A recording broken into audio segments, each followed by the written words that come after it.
Hello students, welcome back to your channel. This is your mentor Vishal Gupta. And दोस्तों, आज हम लोग बात करने वाले हैं कि how to prepare for RRB PO and RRB clerk. तो दोस्तों, जो लोग वीडियो में नए आए हैं या जो लोग मुझे नहीं जानते, तो उन लोगों को मैं बता दूं कि मेरा नाम विशाल गुप्ता है। एंड दोस्तों, इस बार मैंने आईबीपीएस पीओ क्लियर किया है एंड मुझे जो बैंक अलॉट हुआ है वो है सेंट्रल बैंक ऑफ इंडिया। अभी दोस्तों इलेक्शन है, तो इसलिए हम लोगों का ज्वाइनिंग थोड़ा सा लेट हो रहा है, बट जो ज्वाइनिंग है वो इलेक्शन के बाद हो जाएगा। ठीक है, तो ज़्यादा टाइम वेस्ट नहीं करते हुए स्टार्ट करते हैं वीडियो कि कैसे आप प्रिपेयर कर सकते हैं RRB PO and RRB clerk के लिए। और ये वीडियो दोस्तों 2024 में जो अगस्त में आप लोग का एग्ज़ाम होने वाला है उसके लिए है। अगर आप लोग दोस्तों तैयारी कर रहे हैं तो ये वीडियो शुरू से लेके लास्ट तक ज़रूर देखिएगा, ज़रूर आपके लिए ये वीडियो बेनिफिशियल होगा। ठीक है, इस वीडियो में हम लोग बात करेंगे, ठीक है, कि आप कैसे प्रीलिम्स का तैयारी कर सकते हैं, कैसे आपको मेंस का तैयारी करना चाहिए और कैसे आप इंटरव्यू का प्रिपरेशन कर सकते हैं। तीनों का आपको फुल डिटेल्स में हम बताएंगे कि कैसे आप इन तीनों का तैयारी कर सकते हैं। अभी आपके पास ज़्यादा टाइम नहीं है क्योंकि अभी आपका मई चल रहा है, मई जून जुलाई 3 महीना के आसपास है और अगस्त में आपका एग्ज़ाम है। तो दोस्तों, एक कॉपी और पेन ज़रूर निकाल के रख लीजिएगा। जो जो भी पॉइंट हम बताएंगे उसको ज़रूर से नोट कर लीजिएगा कॉपी में, क्योंकि वीडियो देखने से नहीं होता है, उस चीज़ को इम्प्लीमेंट आप जब तक नहीं करेंगे तब तक नहीं होगा। और ये दोस्तों हम अपना एक्सपीरियंस के साथ बता रहे हैं। लास्ट ईयर हम आरआरबी पीओ का इंटरव्यू तक गए थे, तो हम दोस्तों आपको एक बता सकते हैं कि कैसे आप इंटरव्यू तक पहुंच सकते हैं या उसको क्लियर कर सकते हैं। आरआरबी पीओ दोस्तों मेरा क्वालिफाई नहीं हुआ था कुछ मार्क्स से, लेकिन आईबीपीएस पीओ मेरा क्वालिफाई हो गया था। ठीक है, तो चलिए दोस्तों हम आपको बताते हैं कि कैसे आप इसको तैयारी कर सकते हैं। और अभी तक आपने मेरे चैनल को सब्सक्राइब नहीं किया है तो मेरे चैनल को सब्सक्राइब कर दीजिए यूट्यूब में। और अगर आप मुझसे जुड़ना चाहते हैं, मुझसे कुछ पूछना चाहते हैं, मुझसे कुछ बात करना चाहते हैं, तो आप मेरे टेलीग्राम अकाउंट में मुझे मैसेज कर सकते हैं या टेलीग्राम में भी जुड़ सकते हैं। तो चलिए वीडियो शुरू करते हैं। तो दोस्तों, ये वीडियो थोड़ा और वीडियो से अलग होने वाला है, क्योंकि ये वीडियो में हम आप लोग को हर चीज़ का कुछ टिप एंड ट्रिक बताएंगे एंड आप लोगों को बताएंगे कि कैसे आप तैयारी कर सकते हैं। वो तो वीडियो में रहेगा ही। तो चलिए देखिए, सबसे पहले दोस्तों आपको पता करना पड़ेगा कि कट ऑफ जाता कितना है। तो कट ऑफ दोस्तों जो आरआरबी पीओ का जाता है वो 60 जाता है। लास्ट ईयर 55 गया था एंड उसके पहले जो इस साल हम दिए थे तो मेरा प्री ही नहीं क्लियर हुआ था, और उस साल भी दोस्तों मेरा कट ऑफ मार्क्स 55 ही था एंड आपका कट ऑफ 60 गया था। तो लास्ट ईयर दोस्तों मेरा क्लियर हुआ था। तीनों ही चीज़ हम आपका पहुँचे, इंटरव्यू तक पहुँचे थे। इंटरव्यू में मार्क्स थोड़ा कम था तो नहीं हो पाया था। तो दोस्तों कट ऑफ आपका 55 से 60 के बीच में जाता है आउट ऑफ 80। तो आपको जो मॉक टेस्ट में आपको स्कोर करना है वो लगभग 80 के 80 बोले 65 के अप्रॉक्स आपको मॉक टेस्ट में टारगेट होना चाहिए कि आपका जो मॉक टेस्ट है उसमें 65 मार्क्स के आसपास आपका बने। कोशिश करना है कि आपका जो मार्क्स है वो 60 अबव जाए, मतलब 60 के अबव मार्क्स आपका रहे आरआरबी पीओ में। ठीक है, क्लर्क का हम बात नहीं कर रहे। क्लर्क का अगर आप लोग बोलिएगा तो हम आप लोग के लिए एक डेडिकेटेड वीडियो सिर्फ क्लर्क के लिए बना देंगे। बट अगर आप पीओ का करते हैं तो मुझे लगता है पीओ एक बेहतरीन जॉब है क्लर्क के मुताबिक, तो आप पीओ का कीजिए, क्योंकि पीओ मुझे लगता है थोड़ा और इजी होता है एज़ कम्पेयर टू क्लर्क। तो पीओ का हम बता रहे हैं। ठीक है, पीओ का जो आपका कट ऑफ है इतना जाता है। ठीक है, क्लर्क का लगभग 77-78 जाता है। अब दोस्तों जो आपका टारगेट है कि आपको क्या टारगेट रखना चाहिए, तो वो है दोस्तों आपको यहाँ पे दिख रहा होगा कि आपका जो टारगेट है ये होना चाहिए कि आप रीजनिंग में 35 मार्क्स के अप्रॉक्स टारगेट रखिए और क्वांट में 25 मार्क्स के अप्रॉक्स टारगेट रखिए। मेरा तो दोस्तों यही रहता था कि हम कोशिश करते थे कि जो मेरा रीजनिंग है उसमें 35 मार्क्स उठ जाए, 35 से 40 मार्क्स का हम टारगेट रखते थे। कहने का मतलब है रीजनिंग मेरा स्ट्रॉन्ग था, हो सकता है आपका क्वांट स्ट्रॉन्ग हो सकता है आपका रीजनिंग स्ट्रॉन्ग हो, तो आप उसको इंटरचेंज भी कर सकते हैं और टाइम भी आप अपना हिसाब से कर सकते हैं। ज़रूरी नहीं कि हम जैसा बताएं आप वैसे ही कीजिए। हम अपना स्ट्रेटजी बता रहे कि मेरा स्ट्रेटजी क्या था। तो दोस्तों हम रीजनिंग में कोशिश करते थे कि 35 से 40 मार्क्स के अप्रॉक्स उठा ले। कभी का बहुत ज़्यादा होता था कि मेरा 37-38 उठ जाता था रीजनिंग में। ठीक है, तो वहाँ से क्या होता था, मेरा एक एज मिल जाता था। अगर आप 40 में 37-38 स्कोर कर ले रहे हैं, ठीक है, और 25 मिनट के अप्रॉक्स में हम टाइम जो था वो लगभग 25 मिनट के अप्रॉक्स हम टाइम अपना रीजनिंग में देते थे। ठीक है। और मेरा जो 15 मिनट बचता था, 15 मिनट में हम क्वांट का स्पीड मैथ्स बना दिए, डीआई बना दिए, ऐसे करके हम 20 से 25 मार्क्स स्कोर कर लेते थे क्वांट में। तो इस हिसाब से जो मेरा स्कोर बनता था वो बन जाता था लगभग आपका 60 के अप्रॉक्स। मेरा स्कोर 65, 63, 68 इस तरीके से मेरा स्कोर रहता था। कभी भी आप दोस्तों मॉक टेस्ट देंगे इसका प्रीवियस ईयर मत दीजिएगा, ठीक है। प्रीवियस ईयर का क्वेश्चन एकदम बेकार रहता है, किसी को नहीं पता होता है कि बैंक का प्रीवियस ईयर में क्या क्वेश्चन था एकदम, ठीक है। और आप जब प्रीवियस ईयर देंगे आपका मार्क्स चल जाएगा 65, 70, 75 भी चल जाएगा पीओ लेवल में, बट एग्ज़ाम में इतना नहीं जाता है। एग्ज़ाम में हार्ड आता है क्वेश्चन, लोग गलत क्वेश्चन डाल देते हैं प्रीवियस ईयर में। तो प्रीवियस ईयर कभी मत दीजिएगा, मॉक टेस्ट लगाइएगा।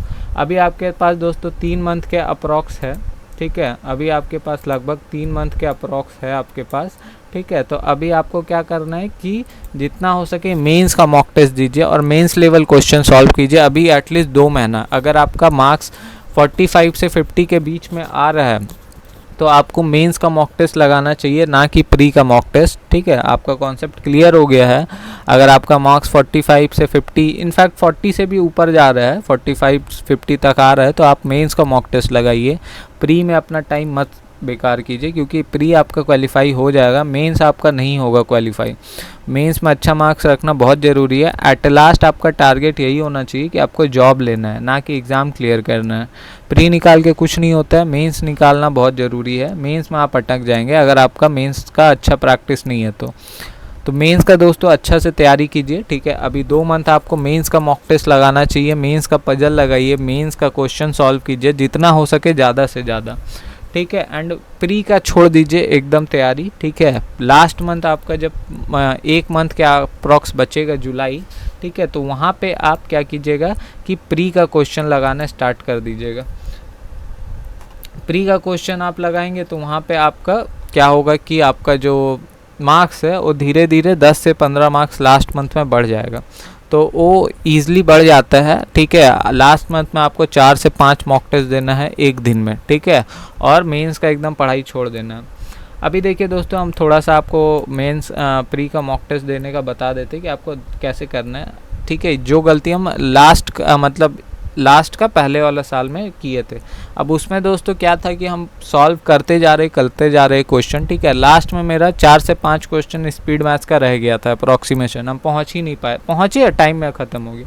तो आपको क्या करना है, ठीक है, कि सबसे पहले जितना ईजी क्वेश्चन है मैथ्स और रीजनिंग सबका उसको लगा लीजिए। फर्स्ट गो में solve all the easy question and all the puzzles which are easy and speed math approximation, ठीक है। फर्स्ट गो में क्या कीजिए कि मार्क करते हुए चलिए, पजल है उसको मार्क कीजिए, बहुत इजी आपको लग रहा है तो सॉल्व कर दीजिए, ठीक है। अगर आपको लग रहा है थोड़ा सा भी हार्ड है, ठीक है, पॉसिबिलिटी है, मार्क कीजिए आगे बढ़िए, मार्क कीजिए आगे बढ़िए। जो आपका जो इजी रीजनिंग का क्वेश्चन है जैसे सिलॉग हो गया, ठीक है, कोडेड इनइक्वालिटी, ये सब जो है इजी इनइक्वालिटी हो गया, इजी क्वेश्चन सारा बनाते जाइए। एंड फिर मैथ्स में घुसिए, मैथ्स में अप्रॉक्सीमेशन सॉल्व कर दीजिए, क्वाड्रेटिक सॉल्व कर दीजिए, ठीक है। जो इजी क्वेश्चन है, कोई डीआई आपको लग रहा है इजी है तो उसको सॉल्व कर दीजिए। ऐसे करके आपको 30 से 40 क्वेश्चन अटेम्प्ट कर देना है, ठीक है। अब दूसरा बार में आपको पता होगा कि भाई पूरा पेपर में क्या लेवल है और कौन सा, कभी काल क्या होता है रीजनिंग टफ पूछता है, कभी काल क्या होता है मैथ्स टफ पूछता है।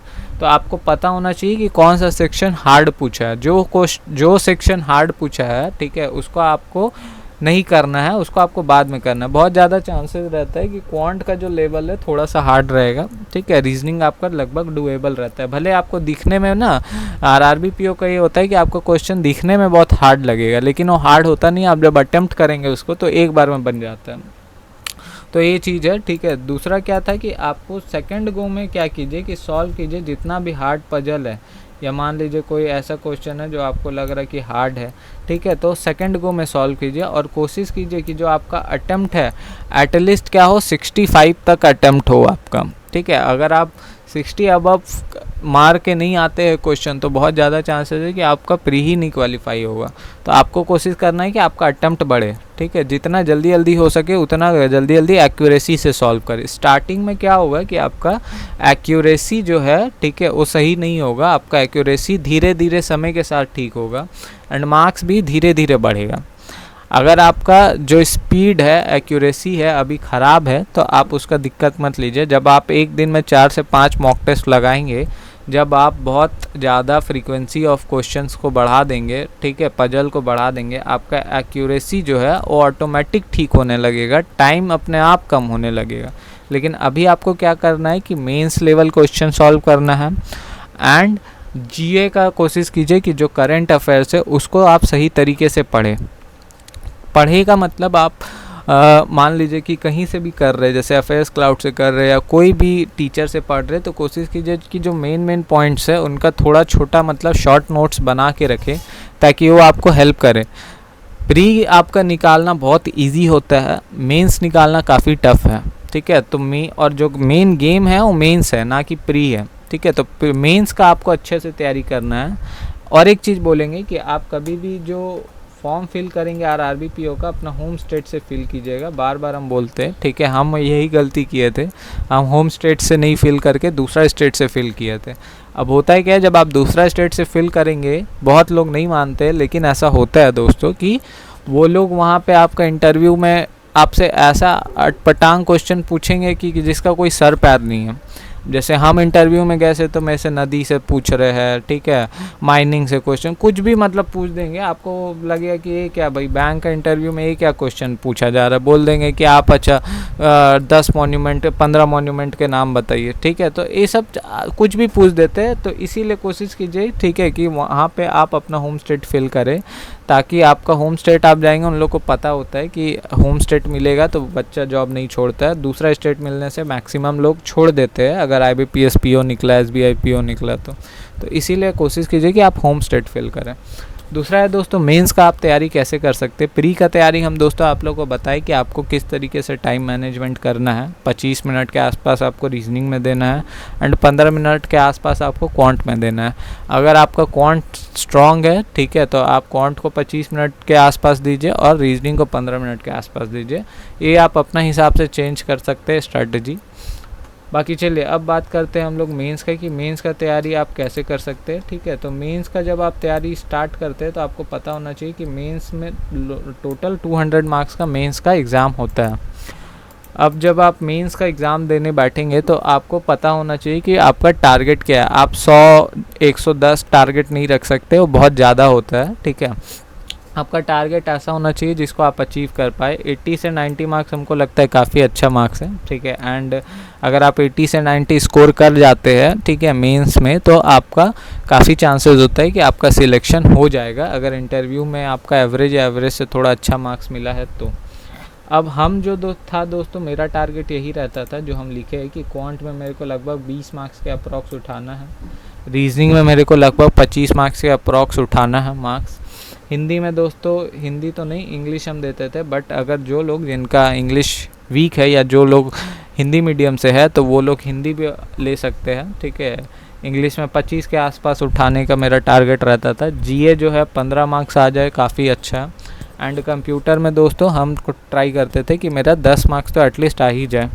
तो इससे क्या होता है कि इसको जब आप ऐड करेंगे तो लगभग 95 मार्क्स बनेगा, जो कि मेरा कभी आता था नहीं। मेंस का मॉक टेस्ट में कभी मेरा 90 तक हमको याद है, 90-95 तक गए थे, लेकिन इससे ज़्यादा नहीं आ पाता था, ठीक है। अगर आपका इतना आ रहा है तो काफ़ी अच्छा है, बट अगर इतना नहीं आ रहा है तो आप इस हिसाब से टारगेट रखिए। अब ऐसा नहीं है कि सेम यही मार्क्स आपका आएगा, ठीक है, टारगेट इतना रखिए। किसी बार क्या होगा कि मॉक टेस्ट में रीजनिंग हार्ड आ जाएगा, क्वांट थोड़ा सा ईजी आ जाएगा, किसी में जीए ईजी आ जाएगा, इंग्लिश किसी में हार्ड आ जाएगा, तो ऊपर नीचे रहेगा। टारगेट आपका ये होना चाहिए कि 90 से 95 मार्क्स आप स्कोर कर पाए कोई भी मॉक टेस्ट में। अभी क्या है कि हम आपको जैसे बोल रहे थे, अभी आपके पास समय है 3 मंथ का, 2 मंथ आप मेंस को दीजिए, लास्ट का 1 मंथ आप 1 से 1.5 मंथ आप प्री का दीजिएगा और उसमें फुल फ्लेज तैयारी आप प्री का कीजिएगा। अभी आपको क्या करना चाहिए कि मैक्सिमम नंबर ऑफ मेंस का मॉक टेस्ट दीजिए, ठीक है। एटलीस्ट ट्राई कीजिए कि आप एक वीक में 1 से 2 मॉक टेस्ट तो मेंस का लगा ही लें, ठीक है, ताकि आपको मेंस लेवल क्वेश्चन मिले। पहले मॉक टेस्ट दीजिए टाइमर के साथ और जो क्वेश्चन नहीं बनता है उसको फिर सॉल्व करने का कोशिश कीजिए।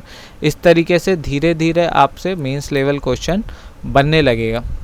मैक्सिमम लोग जो करते हैं वो प्री एग्ज़ाम दे देते हैं, ठीक है, एंड प्री का रिज़ल्ट आ जाता है तो उसके बाद, या प्री का रिज़ल्ट नहीं आता, प्री का एग्ज़ाम देने के बाद मेंस का तैयारी स्टार्ट करते हैं।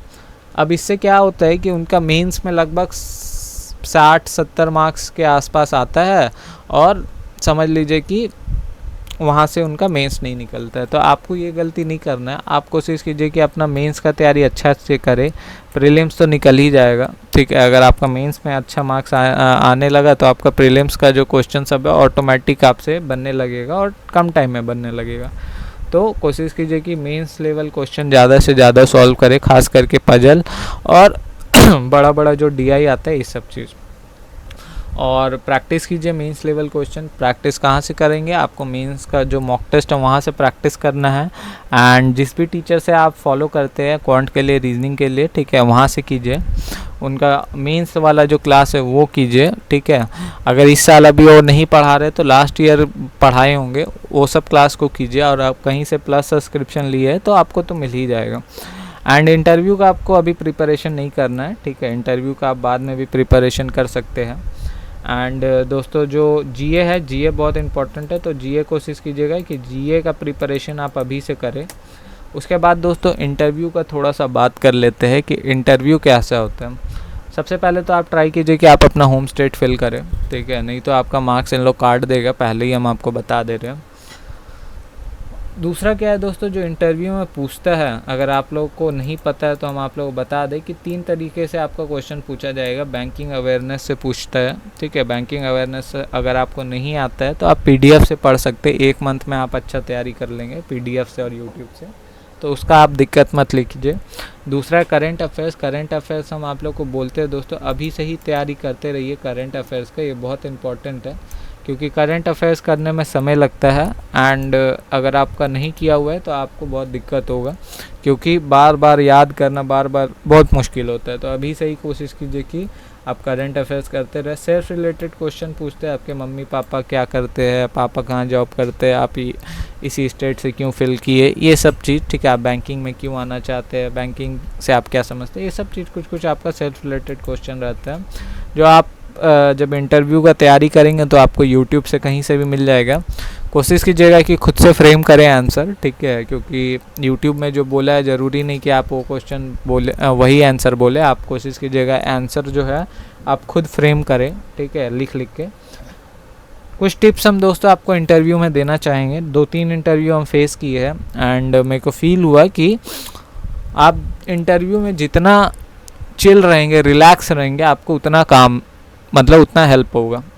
इंटरव्यू में आप जितना चिंता करेंगे कि भाई कैसा मेरा इंटरव्यू जाएगा, अच्छा जाएगा, क्या पूछेंगे, ठीक है, नर्वसनेस अगर आपको होगा तो आपका बहुत ज़्यादा चांसेस है कि इंटरव्यू में आपका ख़राब जाएगा। आप बस ये सोचिए कि अब आपका हाथ में कुछ नहीं है, ठीक है, आप अपना पढ़ के गए हैं एंड आपको बस बात करना है, ठीक है, कि कैसा बात। और कोशिश कीजिए कि आप इंटरव्यू को ड्राइव करें। मतलब कि ड्राइव का मतलब होता है कि आप कुछ ऐसा वर्ड सब बोलिए कि जो वो आपसे पूछे। जैसे कि आप अपना जो बता रहे ग्रेजुएट, जैसे हम अपना ग्रेजुएशन बता रहे थे तो हम बोले कि I have done my graduation in bachelor in computer application from inter and I have done my specialisation in IoT। तो अब उन लोगों को IoT का मतलब नहीं पता था, तो वहाँ से एक क्वेश्चन बना कि भाई IoT क्या है, इंटरनेट ऑफ थिंग्स होता है। तो इस तरीके से आप इंटरव्यू को ड्राइव कर सकते हैं, ठीक है। आप ऐसा वर्ड बोलिए जो उससे क्रॉस क्वेश्चन बने और उस क्रॉस क्वेश्चन का आंसर आपको पता हो। तो इस तरीके से आप इंटरव्यू को ड्राइव कर सकते हैं। कोशिश कीजिए कि ये जो बियर्ड है, बियर्ड वाला लुक लेके नहीं जाए आप, कोशिश की, और क्लीन शेप भी मत लेके जाइए। अगर आपका इंटरव्यू है तो 2-3 दिन पहले आप कोशिश कीजिए कि शेव कर ले, या फिर इंटरव्यू वाले दिन आप 0.5 mm का ट्रिमर भी चला सकते हैं। कोशिश कीजिए कि आप ब्लेज़र शर्ट पैंट पहन के जाए, ठीक है, ताकि आपका जो लुक है वो अच्छा आए। कॉन्फिडेंस में आप एक रहिएगा इंटरव्यू में, ठीक है। ऐसा नहीं कि आप नर्वसनेस हो जा रहे हो, कुछ क्रॉस क्वेश्चन पूछ रहा है तो आपको आ नहीं रहा है तो आप नर्वस हो जा रहे हैं, ऐसा बिल्कुल भी नहीं है। सामने वाला को नहीं लगना चाहिए कि आप कॉन्फिडेंस नहीं है, आपका कॉन्फिडेंस जा रहा है। आपको बस एक कॉन्वर्सेशन करना है, बात करना है एंड आपको इंटरव्यू से निकल जाना है। तो यही होता है दोस्तों इंटरव्यू में, ठीक है, आपसे बस बात करते हैं वे लोग। एंड दोस्तों यही था आपका वीडियो, ठीक है। अगर आपको वीडियो पसंद आया है मेरा तो चैनल को सब्सक्राइब ज़रूर कीजिएगा। आप मुझे टेलीग्राम या इंस्टाग्राम पे भी मैसेज कर सकते हैं अगर आप मुझसे कुछ बात करना चाहते हैं या मुझसे कुछ पूछना चाहते हैं तो। और अगर आपको मेरे वीडियो पसंद आते हैं तो चैनल को सब्सक्राइब ज़रूर कीजिएगा। थैंक यू दोस्तों, होप आपका जितना भी डाउट था वो क्लियर हो गया होगा। अगर फिर भी क्लियर नहीं हुआ है तो आप मुझे मैसेज कीजिए, कमेंट कीजिए, ठीक है। अगर हो पाएगा तो मैं आपका डाउट ज़रूर सॉल्व करने का कोशिश करूँगा। Thank you.